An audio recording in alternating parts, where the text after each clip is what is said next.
Côté sombre de la Lune, 9 septembre 1999. Dépôt de déchets nucléaires, secteur 2.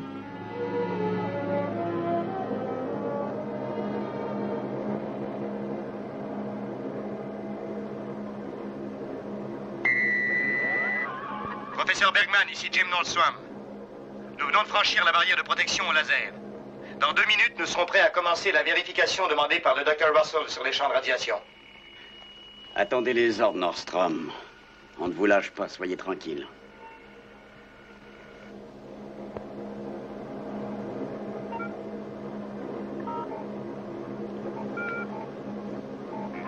Aigle Noir 3 à base 2. Vérification dépôt, ici le Dr. Russell.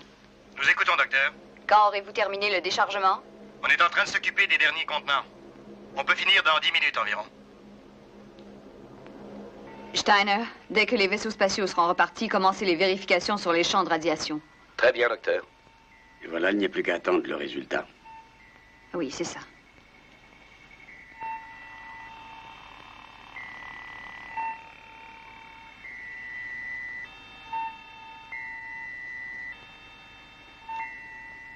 Leur activité cérébrale est normale jusqu'à présent. Oui, jusqu'à présent. Ici Aigle 2, nous amorçons la descente. Nous serons à la base à l'heure prévue. Ici base lunaire Alpha. Bien reçu, Aigle 2. Commandant Koenig, nous nous poserons à Alpha à 23h35 heure lunaire. Un café, commandant? Merci. Commandant Koenig, nous recevons une transmission spéciale de la Terre. Oui, je prends. Ah, John. Bon, votre nomination est approuvée. La commission spatiale a ratifié votre nomination au poste de commandant de la base lunaire Alpha. Bon, et pour le commandant Gorski? Eh bien, je viens de le relever de ses fonctions il y a 1 heure. Mais ne vous en préoccupez pas. Votre travail consiste à amener des hommes sur Méta. On a de nouveaux renseignements? Oui, ça devrait vous plaire, regardez. La première prise de vue en plan rapproché de la planète Méta. Prise de l'espace et grossie 9 fois. On distingue nettement son atmosphère. Et il n'y a pas que cela. Le même vol d'exploration nous a fourni des renseignements incontestables. Il ne fait aucun doute que l'atmosphère de la planète Méta est propice à une forme de vie. Nous en avons la certitude, mais ce qu'il faut, c'est mettre tout en œuvre. Pour combattre le virus qui atteint les astronautes de Méta, on ne peut envisager d'être arrêté par cela. Nous devons absolument atterrir sur Méta. Rien ne doit nous en empêcher. À vous de jouer. Bonne chance. On a des images extraordinaires de la plateforme de lancement pour le vol d'exploration sur Méta, commandant. Regardez bien, je vous les envoie. Ça, c'est le vaisseau qui revient maintenant.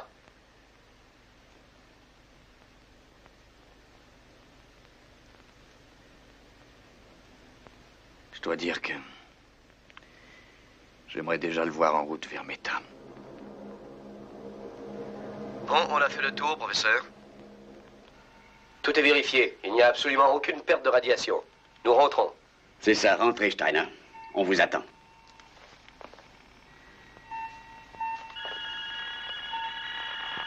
Intensification des fonctions cérébrales. Steiner, éloignez Nordstrom, il n'est pas dans son état normal. Sécurité, sortez vite et ramenez Nordstrom à l'intérieur. Dépêchez-vous. Entendu. Docteur, il a l'air d'être en difficulté. Il faudrait qu'on vienne m'aider. Vous n'y arriverez pas. Fiche le camp, toi. Salle d'urgence, s'il vous plaît. Tenez-vous prêts, nous avons une complication. Allez, sortez tous. Fichez le camp, je vous dis. Non! Salle de décontamination, vite. Professeur, il est devenu fou furieux. Lâche-moi, voyons. Ah, je ne veux plus te voir.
On se pose dans 10 secondes, commandant.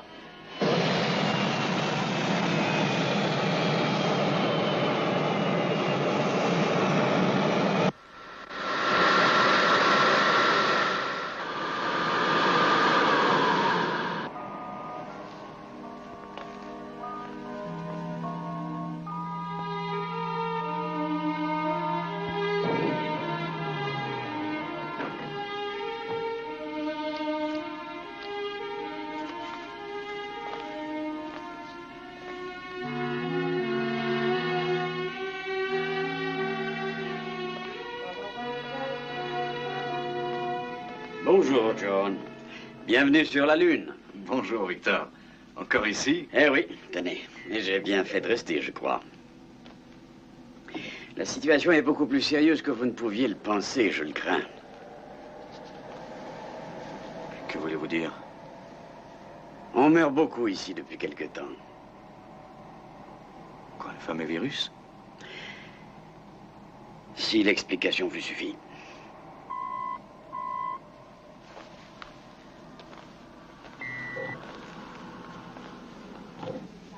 Commandant Koenig, Commandant Gorski? je crois que nous sommes deux à connaître la situation. J'imagine que vous aimeriez bien vous détendre. Ce genre de voyage est assez fatigant en général. Oui. Si vous désirez me parler avant mon départ, je serai à votre disposition. Bonne chance.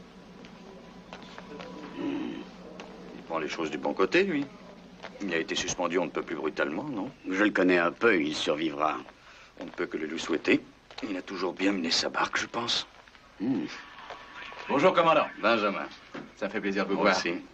Bonjour, commandant. Comment ça va? Bon voyage, commandant. Très bon, oui. Bonjour, commandant. Bonjour, Tania. Bienvenue à bord, commandant. Merci.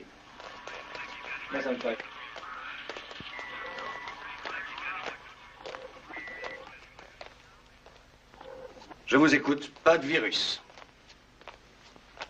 Alors, qu'est-ce que c'est? Je serai franc, je n'en ai aucune idée. Ça peut provenir des radiations, mais Mais quoi? il n'y a aucune trace de radiation. Victor, vous me connaissez suffisamment pour savoir que je suis au courant des faits, même si je n'en ai pas l'air. Non, Et le lancement spatial du siècle ne peut absolument pas nous filer entre les doigts. je comprends, c'est certain. Cette planète s'est rapprochée juste assez de nous pour qu'on y atterrisse.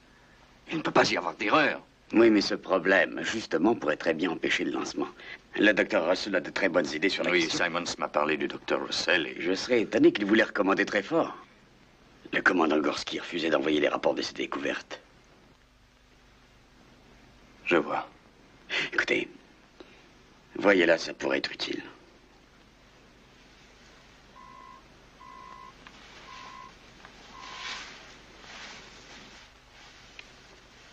Oui? Docteur Russell?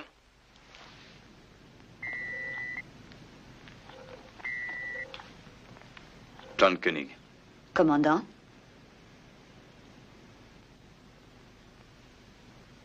Il vous appartient? Oui? Il date de 1887. Hein? Il a appartenu à Pasteur et à Marie Curie, n'est-ce pas? Ce n'est qu'une réplique. C'est une récompense pour des travaux à l'université. Docteur, avez-vous réussi à guérir quelques hommes, à les débarrasser du virus? Ce n'est pas un virus. Les lésions cérébrales dont ils sont atteints sont d'origine inconnue. Leur état est très critique. Il n'y a rien à faire, si je comprends bien.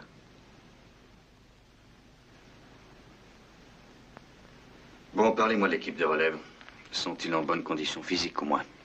Oh, ils sont en aussi bonne forme que les astronautes Warren et Sparkman pouvaient l'être il y a 2 semaines. Expliquez-vous plus clairement. Depuis ce matin, nous en sommes au 9e mort. On peut penser qu'ils vont guérir, et tout d'un coup, le cerveau ne répond plus. Et regardez, nous avons ici un thermographe à champ visuel. Eh bien, ce qui ressort de la lecture, c'est une perturbation extrêmement violente qui est classique chez le sujet atteint par des radiations. Et vous avez eu 11 cas similaires. Et 9 décès. Et c'était tous des manipulateurs de déchets radioactifs qui travaillaient au dépôt du secteur 2. C'est donc illogique. Ceux qui n'ont jamais mis les pieds dans ce secteur sont les astronautes. Je le sais, oui. Mais il y a plus illogique encore.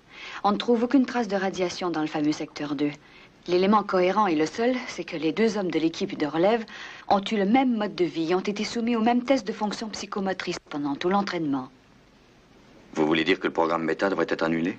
Ce que je veux dire, c'est que médicalement parlant, l'équipe de relève est prête. Mais je dois ajouter, parce que nous marchons à l'aveuglette, que je ne garantis rien et que ces hommes peuvent être atteints dans 2 jours ou dans 2 mois. J'en suis extrêmement consciente. En termes clairs, médicalement parlant, le vol est inadmissible. L'expérience est très risquée. Et c'est à vous de juger. À vous seul.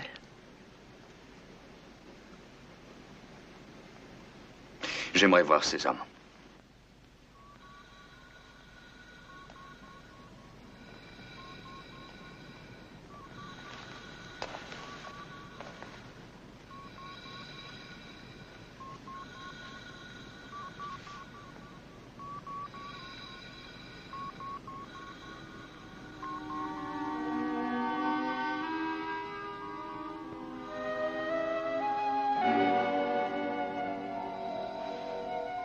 Eric?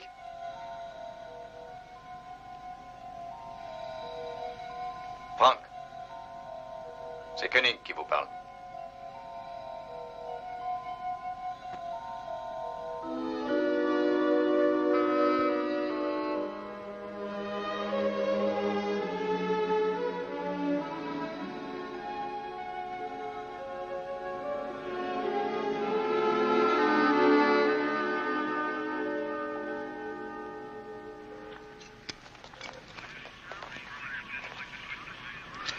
Oui, c'est excellent, ça. Combien de temps ça vous prendra? 1 semaine environ. Carter? Ah, commandant. Heureux d'être arrivé. Très heureux. Elle est prête à s'envoler? Dès que vous en donnerez l'ordre, on commencera le compte à rebours. Mais attention, chaque heure qui passe diminue nos chances de succès. En combien de jours l'équipe de relève peut être prête? Oh, 7 jours? L'équipe de relève? Et comment ça? C'est trop long, 7 jours. Ah, mais on ne peut pas aller plus vite. Tous les calculs sont déjà programmés. Et je ne comprends pas. Il y a un problème dont vous ne voulez pas me parler? Je suis venu pour le lancement, pas pour autre chose. Seriez-vous prêt à remplacer l'équipe de relève? Oui, nous sommes prêts, oui.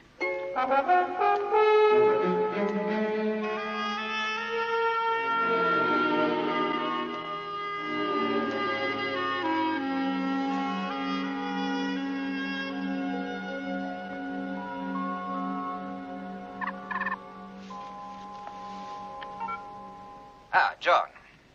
Comment allez-vous? Vous le voyez, je ne vous laisse pas tomber. Je désirais que vous me fassiez part de vos impressions sur la situation qui réside ici. Il y a eu un autre décès ce matin au centre médical nucléaire. Le docteur Russell parle de lésions cérébrales, causées par ce qu'elle croit être des radiations. Ouais, je vois. Moi, j'ai déjà eu vent de sa fameuse théorie par Gorski. Je la crois extrêmement compétente dans certains domaines touchant la médecine de l'espace, mais dans ce cas précis, elle se trompe. Elle fait fausse route. Aussi, je vais vous envoyer rapidement une équipe de très bons spécialistes et vous verrez... Non, qu'après- attendez, une seconde. Je n'irai pas si vite à votre place. J'aimerais bien d'abord être sûr qu'il n'y a pas de traces de radiation dans le dépôt de déchets. Les 2 astronautes prévus n'ont pas à aller se balader dans le secteur douteux, ça réglera la question. Simons, 9 morts inutiles. Moi, je veux savoir pourquoi. Il n'y a plus qu'une solution. Suspendre les dépôts de déchets radioactifs jusqu'à... Mais vous savez qu'il est impossible de faire ça. L'entreposage des déchets est malheureusement un des plus graves problèmes de l'heure. Simon, je suis ici pour mettre au clair, selon vos propres termes, cette affaire. Et c'est ce que je fais. On va faire un marché. C'est facile. Vous suspendez les dépôts de déchets et j'envoie des hommes marcher sur Méta. D'accord? Eh bien, d'accord, je vous accorde un délai. Je ne peux rien faire d'autre, si vous en avez besoin. J'en ai besoin, oui. Simons, ne vous méprenez pas. Quoi, les hommes ne vont pas mieux? Non. Aucun espoir. Ça ne s'arrangera pas et vous le savez. Oui, je le sais, mais attention. Nous devons absolument régler cette affaire, John. Nous le devons. Dans 15 jours, le comité international des bases lunaires devra voter les crédits. Là, les discussions porteront sur le lancement et il s'agira de jouer serré. Mais si un mot ou un seul signe de défaillance leur vient aux oreilles, ils abandonneront pour toujours notre magnifique projet. Je vous en conjure, n'oubliez pas ça.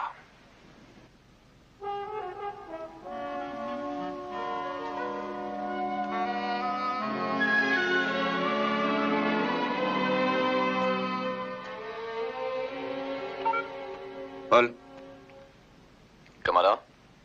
je vais aller vérifier moi-même le secteur de dépôt des déchets radioactifs. D'accord. Je veux 2 volontaires. Très bien, commandant.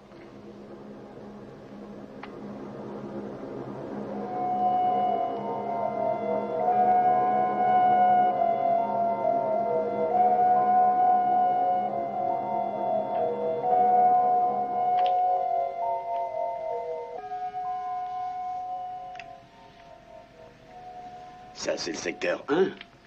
Collins, nous voulons aller au secteur 2. Oui, j'ai compris, commandant. Mais on passe au-dessus du secteur 1 pour ne pas s'en aller n'importe où. Et on amorce un virage à 45. C'est un bon point de repère. Un point de repère. Collins, rapprochez-vous du sol et ouvrez l'œil. D'accord. Il n'y a aucune radiation ici, John. J'ai déjà vérifié, tout est normal. Bon, ça c'est le premier dépôt de déchets radioactifs. L'a-t-on utilisé depuis mon absence? Non, ils ont tout déposé au secteur 2. On n'utilise plus celui-là depuis 5 ans. Dire que de nos jours, on n'a toujours pas de couvercles spéciaux. Comment peuvent-ils vérifier? Oh, ça se passe très bien. On les surveille sur les récepteurs. Merci, Collins, on a vu. Vous pouvez aller au secteur 2. Bien, commandant.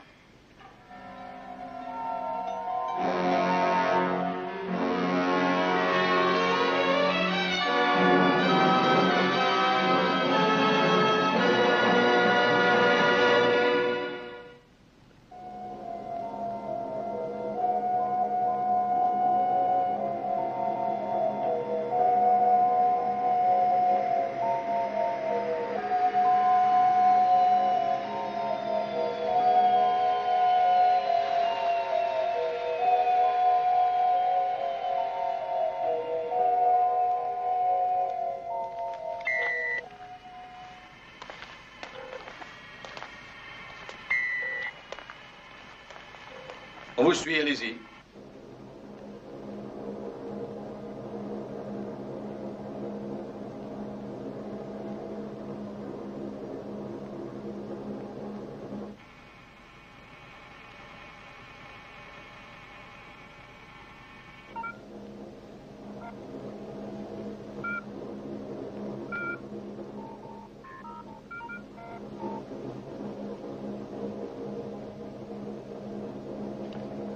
Numéro 1 vérifié, commandant.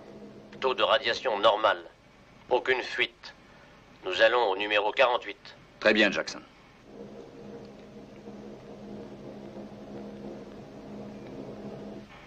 Ça semble correct. Oui, jusqu'à présent.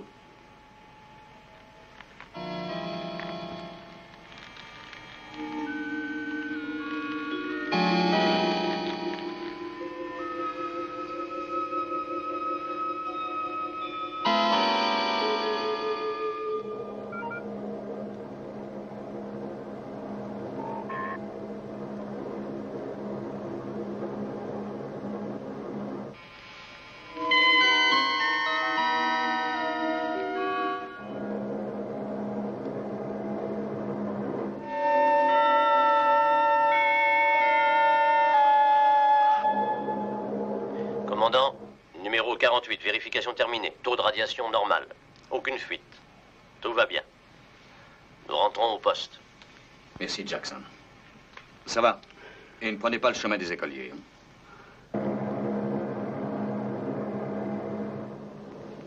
Alors, si on observe les limites de sécurité, le taux de radiation n'a rien de redoutable. Ce n'est pas la théorie du Dr. Russell.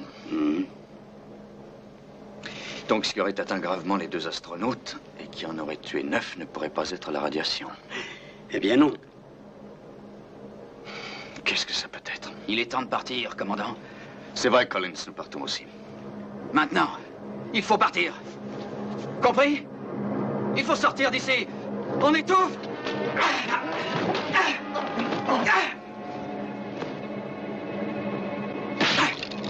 Ne faites pas ça, vous allez tous nous tuer!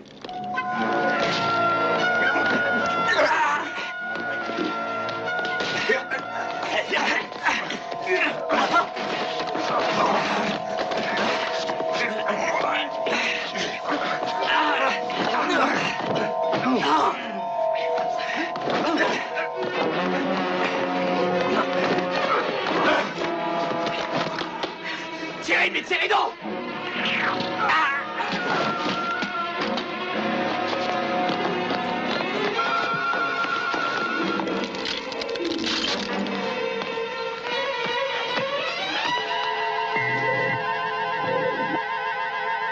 Je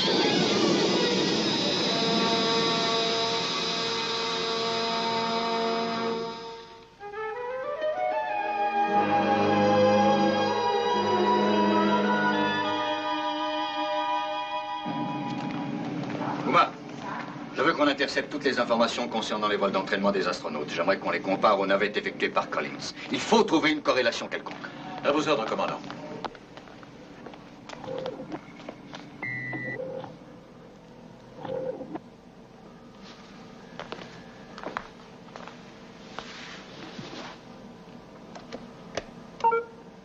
Dr. Russell? Oui, commandant, ici le docteur Mathias. Quel est le dernier rapport sur l'état de santé de Sparkman et de Gordon? Frank Gordon est décédé à 13h28.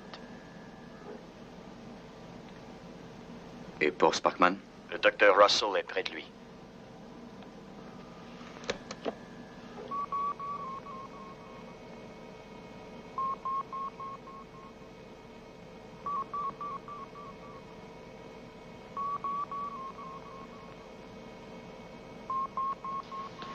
Ordinateur. Vérification du dernier rapport. Phase 5. Mutation complétée. Activité cérébrale interrompue. Apparence de vie provoquée par branchement sur appareil de vie artificielle. Conclusion. Astronaute Eric Sparkman décédé.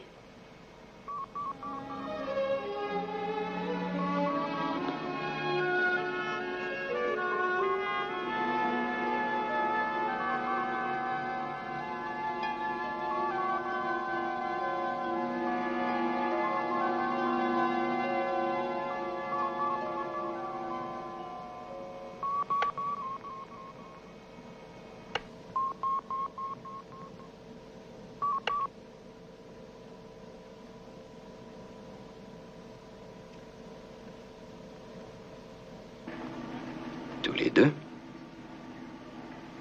C'est fini? Mais... de quoi? On m'a raconté que On vous a raconté des histoires. Nous ne savons toujours pas ce qu'il en est. Mais le haut commandement vous demande de penser que notre ignorance n'est que temporaire. Et on ne part plus sur Méta? Non, on ne part plus. Avant d'essayer d'aller plus loin, je veux savoir le pourquoi et le comment des choses. Ce qu'il faut bien comprendre, c'est que la vie est concevable sur la planète Méta. Nous en sommes absolument certains. Oui, mais les problèmes que nous rencontrons peuvent avoir une incidence sur le vol expérimental. Nous devons absolument envoyer des hommes sur Méta. Rien ne doit nous arrêter. Rien. Je ne peux vraiment pas vous garantir que dans 3 jours ou dans 3 mois, ces hommes n'auront aucune réaction négative. Et votre mission est de vous poser sur Méta. Un pas de géant pour l'humanité. Ça ressemble malheureusement à un faux pas dans l'obscurité. Voici un film qui a été pris de l'Aigle sur lequel Eric Sparkman et Frank Gordon ont effectué leur dernier vol d'entraînement. Les images sont parfaites, mais à un moment donné, il y a une espèce de blanc de 2 minutes. Tenez, c'est ça. Et tout à coup, on a à nouveau une réception parfaite. Dans quel secteur était-il à ce moment-là? Aux environs du point Delta. C'est facile à contrôler.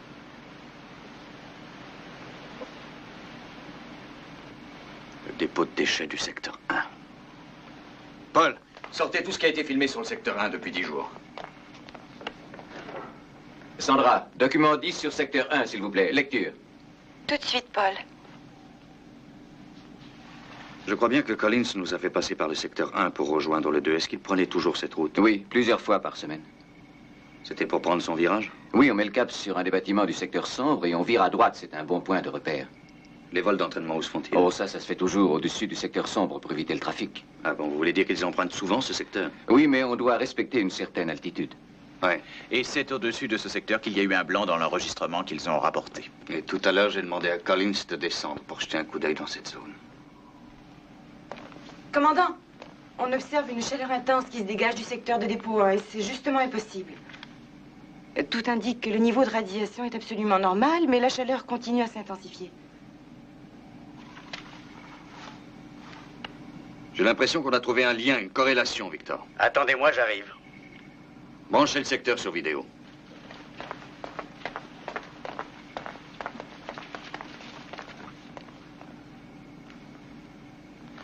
Vous voyez, la chaleur est intense. Et toujours aucune trace de radioactivité. Ce n'est pas croyable. Mais d'où peuvent provenir ces phénomènes?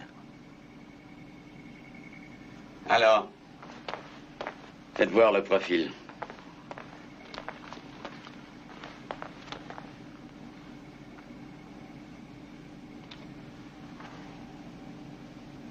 Court-circuit sur la 1. Passez à la caméra 2.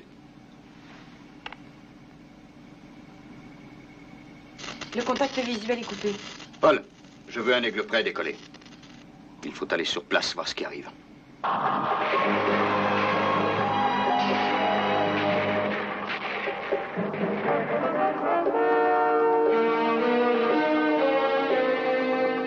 J'approche du secteur 1. Vérifiez le système de repérage. Système de repérage 10 sur 10, commandant.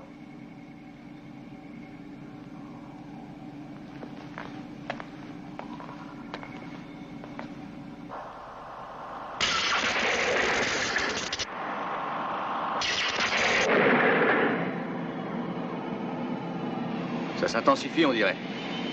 Je vais prendre de l'altitude.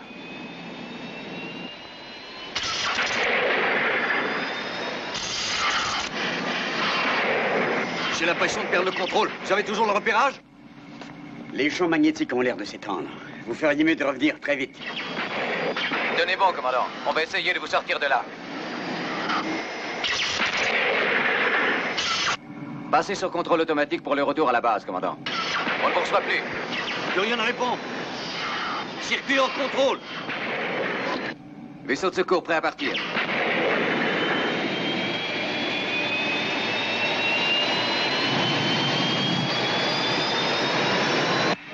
Ici 49. Tout le secteur est en feu. Nous allons procéder au sauvetage. Je réduis la vitesse, commandant.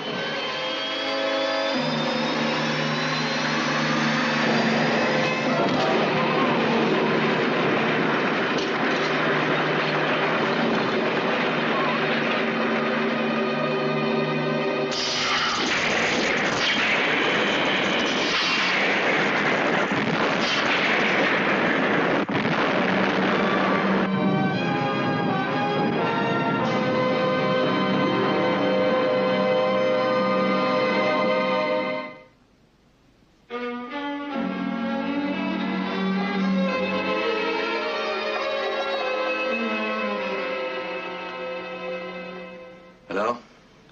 Choc externe sans gravité. On ne peut rien dire d'autre pour l'instant. Et voilà, commandant. Je vous l'avais bien dit que ce n'était pas grave. C'était pas la peine de faire tant d'histoires. Commandant? Ce ne sont pas les chocs et les contusions multiples qui m'intéressent. Depuis quelque temps, vous considériez ce secteur comme étant suspect. Vous saviez qu'il était certainement à l'origine de la mort subite des 2 astronautes et de l'accident du pilote. Je ne vous apprends rien. Et sachant tout cela, vous n'hésitez pas à y aller. Nous avons besoin d'un commandant. Et non pas d'un héros. Vous ne savez pas que vous y portiez un quelconque intérêt?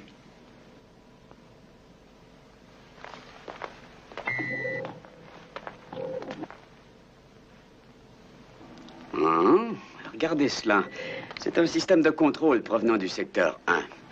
On l'utilisait pour enregistrer la puissance réelle de magnétisme du système artificiel de gravité de la planète. Depuis qu'on a fermé le secteur 1, on n'a rien enregistré pendant 5 ans. Mais regardez-le. Mais oui, les champs magnétiques ont augmenté de 20 fois. Et c'est avant de brûler, ça. On était obsédés par le phénomène radioactif. Nous avions tort. C'est cet instrument qui m'a mis sur la voie. Nous avons affaire à un phénomène nouveau, dont l'origine semblerait être le dépôt de déchets radioactifs du secteur 1. Je pense que l'énergie magnétique contenue se déchaîne brusquement. Comment? Elle serait responsable des phénomènes actuels? Et elle pourrait avoir causé des lésions cérébrales? C'est un point qui resterait à vérifier. Néanmoins, je pense que c'est une surintensité anormale du champ magnétique qui a déréglé le fonctionnement du système de navigation et l'enregistrement du vol des astronautes. Sparkman et Gordon ont survolé le secteur tous les jours. Ainsi que Collins en faisant la navette. Mais nous y avons tous été exposés, ça me paraît évident. Nous sommes tous passés au-dessus du secteur 1 pour nous rendre au dépôt 2. Il est possible que l'accumulation des forces n'ait été que sous-jacente. Il y a un problème beaucoup plus grave. Si le secteur 1, pour les raisons que nous supposons, se met à brûler comme un feu de paille, on peut logiquement déduire que le dépôt du secteur 2 est menacé à son tour. Comment peut-on le savoir? Il faut évaluer l'étendue des champs magnétiques en surface. Si vous envoyez des hommes en surface, je ne réponds pas de leur survie dans ces conditions. Je vous comprends. Nous allons équiper un aigle qui pourra effectuer tous les contrôles. Sans pilote pour cette fois.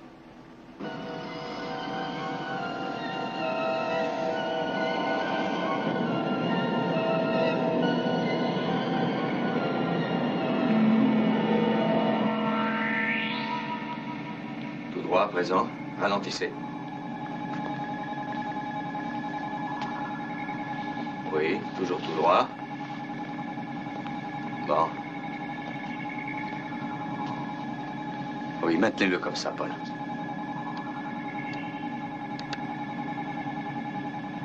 Sandra, qu'est-ce que vous lisez?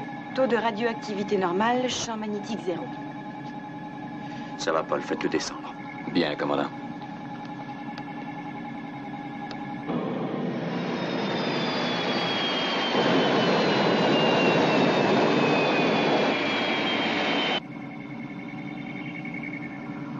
Continuez.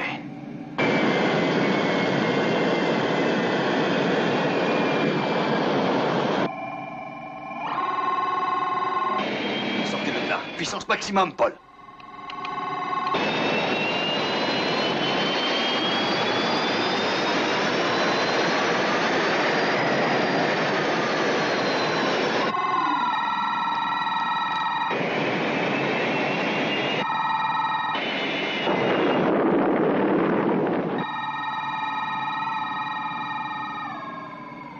Ce sont des ondes.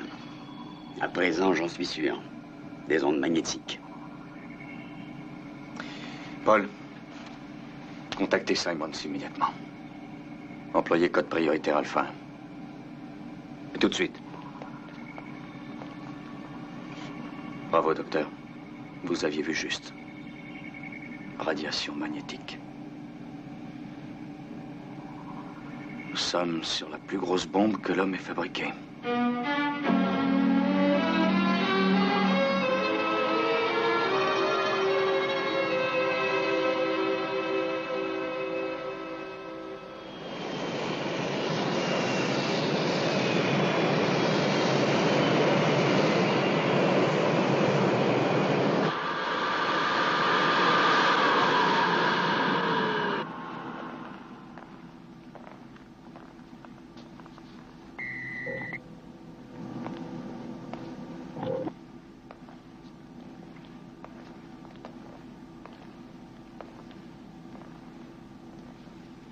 Bonjour, monsieur.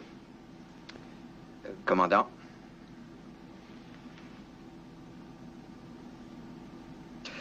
Au bureau, nous avons essayé de vous rejoindre par le code prioritaire et d'entrer en communication. Mais il semblerait que vous n'étiez pas disponible. Je le suis à présent. Eh bien, la chaleur commence à gagner également le secteur 2. Ce dernier ayant 140 fois la capacité du premier, de toute évidence, une réaction en chaîne nous semble assez inévitable. Et que se passerait-il s'il venait à brûler tout seul comme le secteur 1? Simons, vous n'avez pas l'air de saisir. Nous sommes au sommet ici, figurez-vous. Si ça brûle, tout brûle. Alors que faut-il faire? Le mieux serait de prendre chaque pile à part et puis après nous détruirions la masse. Une fois la masse dispersée dans le vide, nous serions sauvés. D'accord. Eh bien, faites ça, oui. Évidemment, nous disposons d'un temps limité.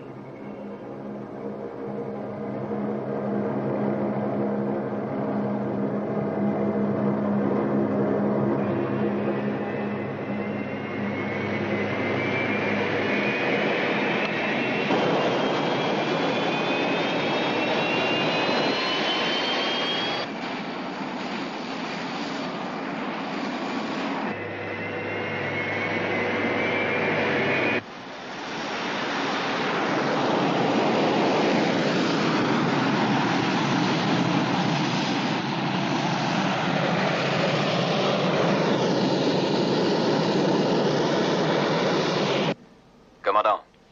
Oui, Paul? L'équipement des premiers aigles est terminé. Ils sont déjà en vol vers le secteur. D'accord, Paul, c'est parfait.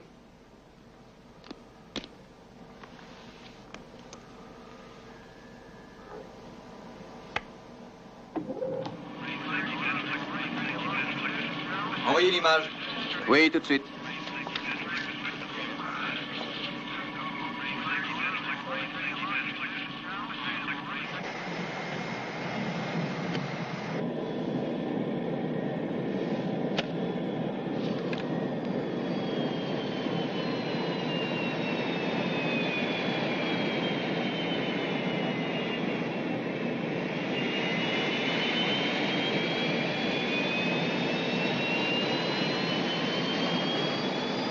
Alpha, ici, Aigle 4.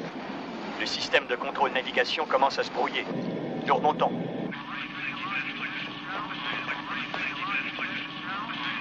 Uma, je veux des informations précises et le plus rapidement possible. Numéro 26. Relâché au-dessus de C9. Je répète, relâché au-dessus de C9. Compris, Alpha. Secteur C9. Nous relâchons.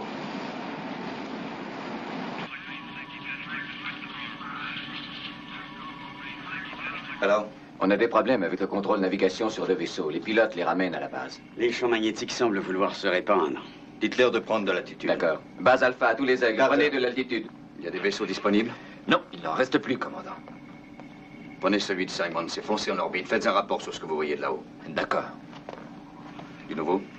La chaleur fait que le champ magnétique varie, il fluctue beaucoup. Et j'avoue que c'est ce qui m'ennuie.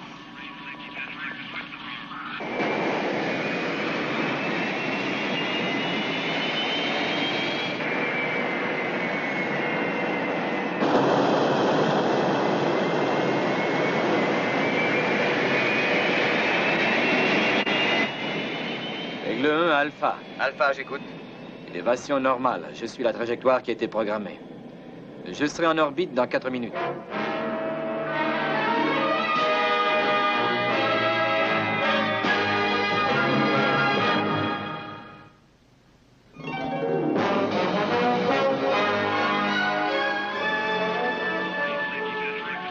Les niveaux ont l'air de se maintenir. Croyez-vous que nous contrôlons la situation? Il est encore trop tôt pour le dire. En tout cas, tout cela ne m'a pas l'air trop alarmant. Bien joué. Il va falloir que je fasse parvenir un communiqué sur la situation. Cela les fera patienter, on retardera le vol prévu. Voyez-vous, John? Il y a des hommes qui risquent leur vie pour prévenir une catastrophe, un désastre. Réveillez-vous, Simons. Je vous jure que si tout ça tourne mal, il n'y aura personne pour envoyer un communiqué. Il n'y en a pas un de nous qui survivra. Commandant, le niveau monte.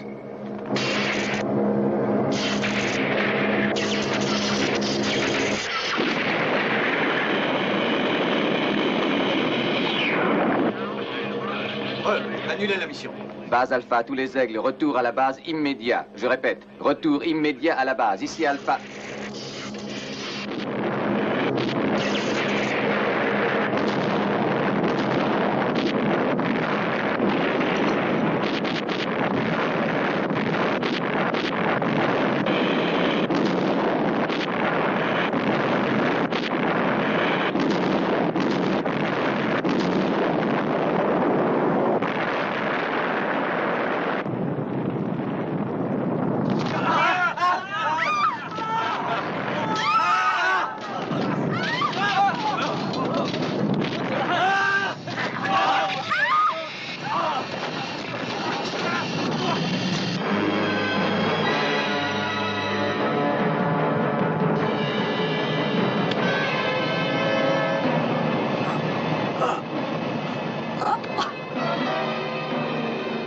Je ne peux plus bouger. La gravité est modifiée. On ne peut plus rien faire d'autre. Il faut patienter.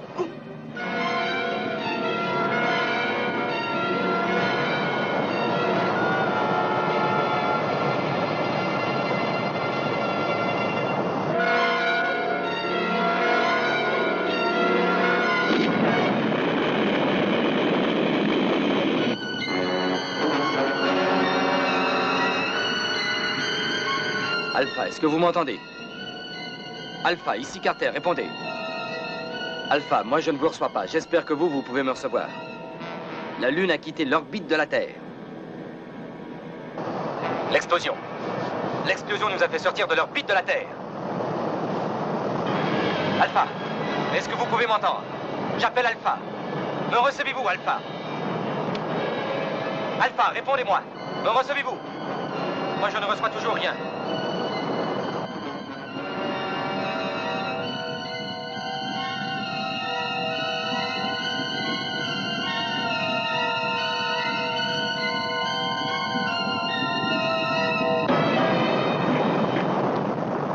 Alpha.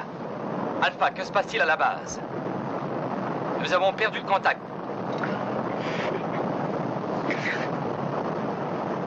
Alpha, est-ce que vous m'entendez? J'ai branché tous les canaux de communication. Si tout va bien, envoyez un signal radio.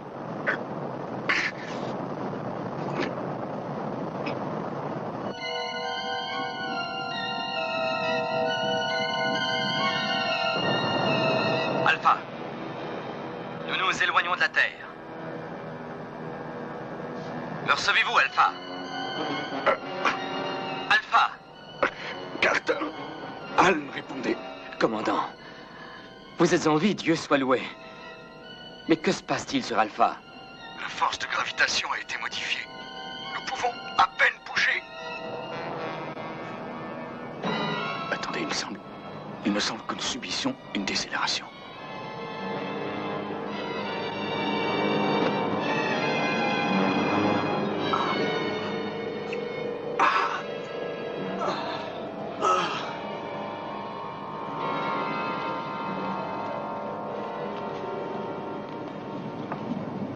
Ça va mieux, on dirait. On est au-dessous de G3. On va compenser. Ce qu'il y a eu, c'est que toute la base a joué le rôle d'un gigantesque moteur de fusée. Et nous avons quitté notre orbite. Mais si la fission finit par s'arrêter, eh bien, tout devrait redevenir normal, je pense. Carter pourra nous rejoindre. Carter, me recevez-vous? Oh oui, je vous reçois, clair et net. Pouvez-vous revenir à la base? Oui. Oui, je peux. Je me suis beaucoup rapproché. Oui, certainement. Bravo, capitaine. Contrôlez toute la base. Poste de commandement. Nous attendons un rapport. Ici, section de sécurité. Nous avons établi le contact son. Contact vidéo nul. Ici, section d'entretien. Tout est arrêté chez nous. Nous envoyons l'énergie par générateur de secours. Ici Mathias, centre médical. Décompression suivie d'explosion dans 2 compartiments. Avons réussi à les isoler sans danger. Service d'urgence fonctionne, nous pouvons accepter les blessés. Gloria, occupez-vous-en, voulez-vous?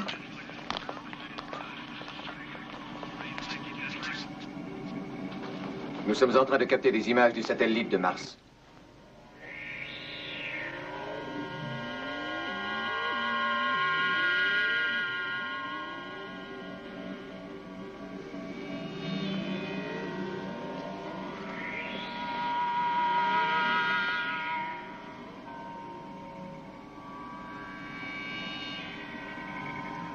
Est-ce que nous pourrons revenir sur la Terre? Uma, le temps est précieux, dépêchez-vous. Interrogez l'ordinateur sur l'opération Exodus. Oui, monsieur. Passez sur grand écran, Paul. Cela nous concerne tous, je crois. Opération de secours Exodus. Facteur indéterminé. 1. Trajectoire de la Lune inconnue. 2. Modification constante des forces G dues à l'éloignement de la Terre. 3. Information insuffisante pour programmer plan de vol.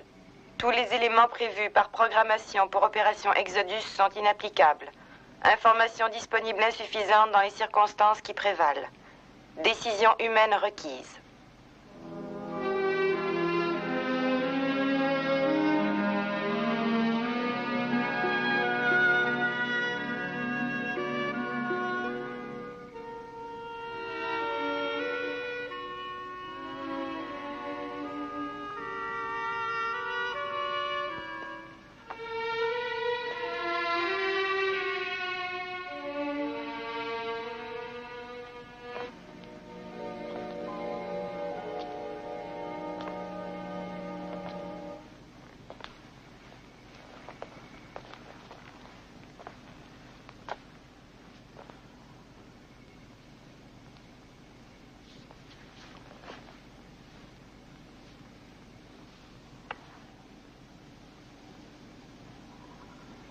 Attention à toutes les sections alpha.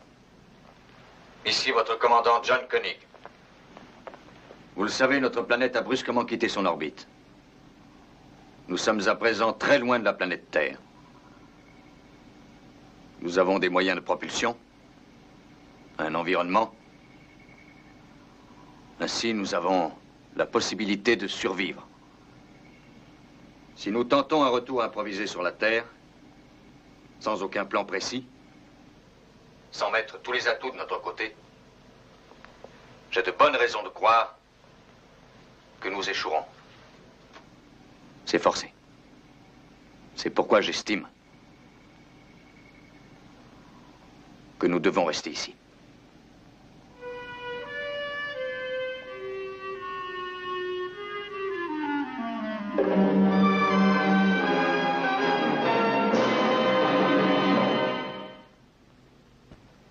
L'explosion tout à fait inattendue qui a eu lieu à la surface de la Lune a occasionné la nuit dernière de sérieuses répercussions sur la Terre. Les nombreuses secousses sismiques qui ont été enregistrées aux États-Unis sur la majeure partie de la côte ouest, en Yougoslavie, aussi bien qu'au sud de la France, ont hélas fait de nombreuses victimes dont le chiffre n'est pas évalué. La délégation internationale de l'espace réunit son conseil sous la présidence du remplaçant de M. Simmons et est en ce moment en train d'essayer de mettre sur pied un programme visant à envoyer du secours aux 311 hommes et femmes se trouvant à la base Alpha. De sources bien informées, l'espoir reste cependant faible de retrouver des survivants sur la base. Pendant quelques heures, les responsables du programme Alpha ont cru qu'un sauvetage pouvait être tenté d'une des planètes qui se serait trouvée sur la même orbite. Il est à présent prouvé que l'accélération de la Lune a considérablement augmenté sa distance par rapport à la Terre. Branchez toutes les fréquences, il faut capter n'importe quoi.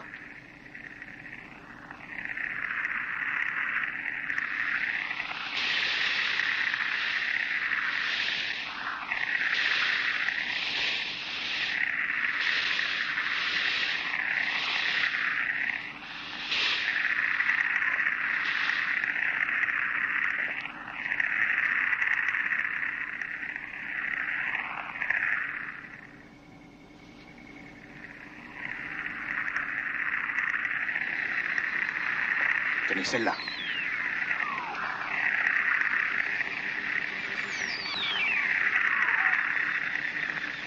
C'est Meta.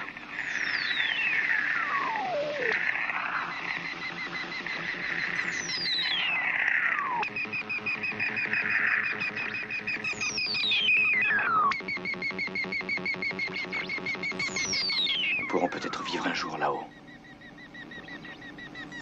Pourquoi pas?